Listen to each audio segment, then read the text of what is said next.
Olá, hoje nós vamos conversar um pouco sobre o Estatuto e Ética. Esse módulo a gente vai tentar absorver aqui vamos dizer, a lei inteira, a Lei 8.906/94. Então nós vamos fazer uma coisa resumida. O primeiro capítulo que a gente vai abordar é sobre a advocacia. Diz o artigo 1º que são atividades privativas da advocacia a postulação a órgão do Poder Judiciário e aos juizados especiais. Aqui tem algumas exceções que a lei comporta, como, por exemplo, a impetração de habeas corpus e algumas causas junto ao juizado especial, que pela Lei 8.099, até um certo momento, é dispensada a presença do advogado. Mas, tirando essas exceções, a regra geral é que só o advogado tem capacidade postulatória. E a Lei 8.906, ela se encarrega de mostrar vários dispositivos nesse sentido. Incluído no que se chama atividade privativa da advocacia, estão as atividades de consultoria, assessoria e direção jurídicas. Então, não só o exercício da advocacia, mas também essas que eu acabei de mencionar, são exclusivas dos que compõem os quadros da Ordem dos Advogados do Brasil. O que mais que é interessante aqui? Artigo 2º. O artigo 2º, na verdade, ele é uma cópia do que diz o artigo 133 da Constituição Federal, que já dispõe ser o advogado indispensável à administração da justiça. Então, não se concebe no Brasil o exercício do Poder Judiciário, ou seja, da justiça propriamente dita, sem a presença do advogado. E o artigo 2º, ele simplesmente repete essa situação. No seu ministério privado, o advogado presta serviço público e exerce função social. É por isso que a profissão do advogado goza desse status constitucional. A gente vai ver o reflexo disso no artigo 6º, que diz o seguinte, que não há hierarquia nem subordinação entre advogados, magistrados e membros do Ministério Público, devendo todos tratar-se com consideração e respeitos recíprocos. Essa situação ela é bem clara na lei e por isso que as três funções gozam desse status constitucional, porque não há hierarquia entre juiz, promotor e advogado. Cada um tem o seu papel, cada um deve desempenhar a sua função, sempre, como diz aqui, com o tratamento respeitoso e cordial, e isso é recíproco. Então não há subordinação entre advogado, juiz e promotor. Isso é muito importante porque alguns juízes ainda insistem em resistir, quer dizer, têm uma certa dificuldade em atender advogados e acham que não precisam, mas precisa sim. Isso está na Lei 8.906, esse artigo não foi revogado e é obrigação do juiz atender os advogados no fórum, no horário de expediente. O artigo 3º diz que o exercício da advocacia no território brasileiro e a denominação de advogado são privativos dos inscritos na Ordem dos Advogados do Brasil. Ou seja, quando o aluno cola grau, ele cola grau em bacharel em ciências jurídicas. Ele só vai ser chamado de advogado uma vez que ele seja efetivamente aprovado no exame de ordem. Então, tão logo ele se forma, ele cola grau, e aí, a tempo e modo, ele faz o exame de ordem e, uma vez aprovado, ele deverá, a partir daí, sim, ser chamado de advogado. O artigo 4º da lei diz que são nulos os atos privativos de advogado praticados por pessoa não inscrita na OAB, sem prejuízo de sanções civis, penais e administrativas. Ora, os atos nulos, eles não surtem efeitos desde o início. Então, se qualquer pessoa que não seja regularmente inscrita na OAB pratica um ato privativo de advogado, esse ato, ele sequer surte algum efeito, ele já é nulo ab initio, por esse vício insanável. O artigo 5º diz que o advogado postula em juízo ou fora dele, fazendo prova de mandato. A prova de mandato, na verdade, é a procuração. O advogado vai postular em juízo ou em via administrativa, fazendo prova de que ele representa aquele cliente. E essa prova se dá através de uma procuração. O artigo 6º diz que não há hierarquia nem subordinação entre advogados, magistrados e membros do MP, que a gente já comentou. E o parágrafo único desse artigo salienta que as autoridades, os servidores públicos, os serventuários da Justiça devem dispensar ao advogado no exercício da profissão tratamento compatível com a dignidade da advocacia e condições adequadas a seu desempenho. Evidentemente que esse dever de cortesia e urbanidade ele se faz presente ao longo da sua atividade profissional. Se você estiver no cartório, se você estiver na sala de audiência, esse respeito recíproco deve ser a tônica, evidentemente. O artigo 7º ele é bastante extenso e ele cuida dos direitos do advogado. Vários desses direitos são autoexplicativos, mas alguns merecem algum destaque. O primeiro direito do advogado é exercer com liberdade a profissão em todo o território nacional. Ao contrário de outros países, aqui na nossa legislação, o advogado ele tem liberdade de exercer o seu mistério em todos os estados da federação. Se você foi aprovado no exame de ordem em Minas Gerais, você pode exercer a profissão tanto aqui em Minas quanto em qualquer outro estado. Então não tem problema nenhum. O que merece ser destacado é que se você tiver mais de 5 processos ao ano fora do estado de origem da sua ordem, você tem que fazer a inscrição na OAB daquele estado onde você tem mais de 5 processos. Essa inscrição se chama suplementar. Você passa, a partir desse momento, então, a ter 2 inscrições. A sua inscrição original e a sua inscrição suplementar. Se você não tiver mais que 5 processos ano em outro estado, você não necessita dessa inscrição suplementar. Também é direito do advogado a inviolabilidade de seu escritório ou local de trabalho, bem como de seus instrumentos de trabalho, de sua correspondência escrita, eletrônica, telefônica e telemática, desde que relativas ao exercício da advocacia. Também é direito do advogado comunicar-se com seus clientes, pessoal e reservadamente, mesmo sem procuração, quando estes se achem presos, detidos ou recolhidos em estabelecimentos civis ou militares, ainda que considerados incomunicáveis. Ora, o preso pode ser considerado incomunicável, mas não com relação ao seu advogado. Então, estando ele em delegacia ou em qualquer outro estabelecimento, é direito do advogado comunicar-se e reunir-se com esse preso, que é o seu cliente, de forma pessoal e reservada. O que mais que é interessante notar aqui? O advogado pode permanecer-se sentado ou em pé e retirar-se de quaisquer locais indicados no inciso anterior, independentemente de licença. Ou seja, o advogado pode entrar e sair dos gabinetes, secretarias, dos ambientes forenses, independentemente de licença. Também é direito do advogado usar da palavra, pela ordem, em qualquer juiz ou tribunal, mediante intervenção sumária, para esclarecer equívoco ou dúvida surgindo em relação a fatos, documentos ou afirmações que influam no julgamento, bem como para replicar a acusação ou censura que lhe forem feitas. Essa intervenção sumária se dá principalmente em audiência, onde o advogado, percebendo que o depoimento sofreu algum desvio de interpretação, ele pode, pela ordem, requerer ao juiz essa intervenção e corrigir esse desvio, de modo a preservar a integridade desse depoimento. Isso pode ser feito a qualquer tempo. Outra coisa que é importante notar, que é direito do advogado, também de recusar-se a depor como testemunha em processo no qual funcionou ou deva funcionar, ou sobre fato relacionado com pessoa de quem seja ou foi advogado, mesmo quando autorizado ou solicitado pelo constituinte, bem como sobre fato que constitua sigilo profissional.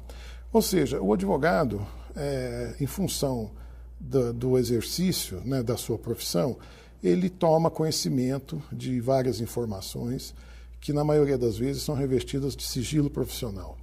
Em função disso, é direito do advogado recusar-se a depor como testemunha nesses casos, porque, dessa forma, ele pode preservar o sigilo profissional.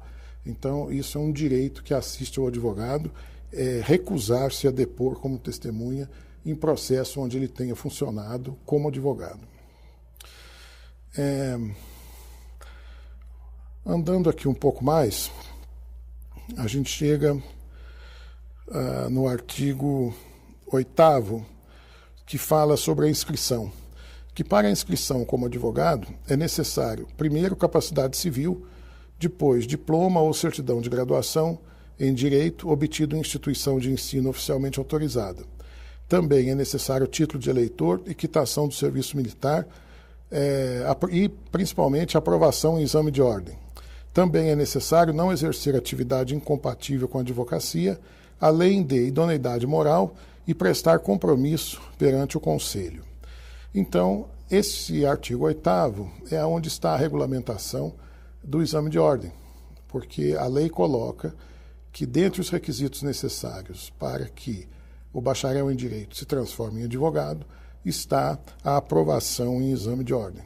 Então, a partir daqui, desse dispositivo legal, é que criou-se, né, o exame de ordem, que é aplicado atualmente de forma unificada no país inteiro, na mesma data, e aí as pessoas que são aprovadas, e reunindo as demais condições, elas vão, ao final do processo, prestar o compromisso perante o Conselho, e aí vão receber a sua carteira de advogado. Seguindo um pouco mais adiante, a gente vai falar agora um pouco sobre as formas como o advogado pode trabalhar. Ele pode trabalhar tanto como sociedade de advogados, que seria uma pessoa jurídica, ele pode trabalhar como sociedade individual, ele pode trabalhar como profissional liberal, como pessoa física, ou ele pode trabalhar também como advogado empregado. O artigo 15, ele cuida primeiro da sociedade de advogados, dizendo que os advogados podem reunir-se em sociedade simples de prestação de serviço de advocacia ou constituir sociedade unipessoal de advocacia, na forma disciplinada desta lei. Ou seja, então o advogado ele pode abrir uma empresa, né, que no fundo não é uma atividade empresarial, mas aqui fala uma sociedade prestadora de serviços de advocacia, ou ele pode também trabalhar como firma individual, né? E aí ele passa a ter nota fiscal, CNPJ, e prestar os seus serviços dessa forma. Também ele pode trabalhar como profissional liberal, basta que ele tenha para isso a sua carteira da OAB, o seu número, né, da OAB, e com isso ele já está apto ao exercício da profissão. Ele pode trabalhar também como advogado empregado, e essa função, essa modalidade de prestação de serviço está regulamentada no artigo 18 e seguintes. E o interessante é que a lei coloca que a jornada de trabalho do advogado empregado não poderá exceder a duração diária de 4 horas. E essa situação, em princípio, leva o advogado a ter uma situação diferente dos demais empregados, considerando que a jornada de trabalho habitual no Brasil é de 8 horas. E aqui no nosso caso, a lei fala que essa jornada não pode exceder a 4 horas. Isso é em função da peculiaridade da nossa profissão, porque presume-se que o advogado precisa de um tempo para ele se deslocar do escritório para o fórum, para ele fazer audiência, para ele retirar alvará em processo e uma série de outras atividades que são exercidas dentro de fóruns ou outras dependências que não seja o seu escritório, né? Então, por isso que quando se trata de advogado empregado, a jornada dele é de 4 horas, porque presume-se que ele vai precisar de algum tempo para ele poder desempenhar essas outras atividades. E essas outras atividades serão desempenhadas fora do ambiente de trabalho.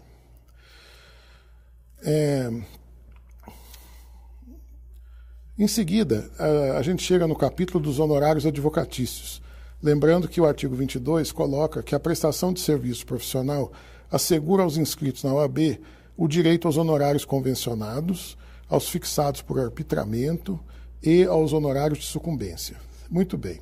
Os honorários convencionados são aqueles pactuados entre o advogado e o seu cliente. Os honorários de sucumbência são aqueles fixados em sentença condenatória pelo juiz. Então, a parte que ganha faz jus a receber esses honorários de sucumbência, que a parte perdedora é penalizada. Então, além das consequências do processo propriamente dito, a parte perdedora também tem que pagar honorário de sucumbência para o advogado da parte vencedora. E os honorários de arbitramento, eles também são fixados pelo juiz, mas de uma forma um pouco diferente. Nesse caso, é porque não houve um entendimento entre o advogado e o cliente, e na falta dessa estipulação ou desse entendimento, o advogado se socorre ao arbitramento, ou seja, ele requer ao juiz que, então, considerando os próprios autos, ele arbitre um valor que seja justo para os seus honorários. Por quê? Porque ele não estipulou previamente com o cliente e agora, por alguma razão, ele não está conseguindo se entender com o cliente. Então, neste caso, o juiz irá arbitrar esse valor e o cliente, evidentemente, terá que pagar o valor que o juiz determinar. Então, nós temos basicamente essas três formas.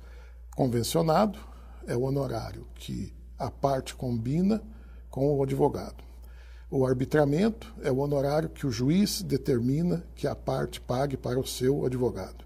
E a sucumbência, que é o honorário que a parte perdedora é obrigada a pagar para o advogado da parte vencedora. Esse capítulo dos honorários começa no artigo 22 e seguintes. Aí, avançando um pouco mais na lei, a gente chega no capítulo das incompatibilidades e impedimentos. O artigo 27 da lei coloca que a incompatibilidade determina a proibição total e o impedimento determina a proibição parcial para o exercício da advocacia. A lei coloca essas situações porque existem algumas atividades que são absolutamente incompatíveis com o desempenho da advocacia. Por exemplo, o juiz não pode advogar, o promotor de justiça não pode advogar, o fiscal, o cartorário, né, e uma série de outras atividades, o gerente de banco, por exemplo, os militares na ativa, tem uma série de funções que as pessoas que desempenham essas funções ficam absolutamente impedidas para o exercício da advocacia. Evidentemente que um delegado de polícia também não pode advogar. Imagina se fosse possível um delegado ser também advogado. Talvez ele se sentisse tentado a abrir um escritório de advocacia do outro lado da rua, em frente à delegacia. E à medida que as pessoas fossem sendo presas, ele poderia oferecer o seu serviço de advogado. Então, essa função seria absolutamente incompatível. Por essa razão, o legislador já previu e já colocou como sendo incompatíveis essas funções. Então, a incompatibilidade é a proibição total. Ou seja, se você desempenha certos cargos que são incompatíveis com a advocacia, você não pode advogar nem em causa própria, ou seja, nem para você mesmo. Então, essa proibição é total. E dependendo do que você faz, esse impedimento é um pouco mais brando, aí, na verdade, é uma incompatibilidade parcial. Seguindo um pouco, no artigo 31, existe o capítulo da ética do advogado. Essa questão, hoje em dia, no Brasil, é extremamente relevante diante de todo o momento que a gente está passando e toda a crise que a gente tem visto nos poderes políticos e no judiciário com relação a esses escândalos. E o artigo 31 diz que o advogado deve proceder de forma que o torne merecedor de respeito e que contribua para o prestígio da classe da advocacia. O advogado, no exercício da profissão, deve manter independência em qualquer circunstância. E o advogado também não deve ter nenhum receio de desagradar a magistrado ou qualquer autoridade, nem de incorrer em impopularidade. Nada disso deve impedir que o advogado exerça plenamente a sua profissão. Ou seja, essa questão da ética, quando o artigo 31 diz que o advogado deve proceder de forma que o torne merecedor de respeito, é simplesmente o fundamento da advocacia. O substrato da advocacia é o comportamento ético do advogado. Em qualquer circunstância, o advogado deve se pautar por esses valores. Ele não deve, em momento algum, transigir ou se desviar desse comportamento ético. Mas, basicamente, se a gente fosse resumir de forma bem simples, um comportamento ético seria não fazer com os outros aquilo que você não gostaria que os outros fizessem com você. Então, é importantíssimo que o advogado, ele, ao longo do desempenho da sua profissão, ele vai criando uma reputação profissional. E essa reputação profissional deriva, sem medo de errar, desse comportamento ético. Na verdade, você demora anos para construir um bom nome, e se o seu comportamento não for ético, em pouquíssimo tempo você vai colocar tudo isso a perder. Caso o advogado venha a cometer algum deslize com relação a esse comportamento ético, os artigos seguintes, o capítulo seguinte, cuida das infrações e das sanções disciplinares. O artigo 34 coloca inúmeras condutas que constituem infrações disciplinares. Uma que merece destaque é exercer a profissão quando impedido de fazê-lo, manter sociedade profissional fora das normas, valer-se de agenciador de causas, angariar ou captar causas, advogar contra literal dispositivo de lei, violar sem justa causa sigilo profissional e uma série de outros comportamentos que são autoexplicáveis.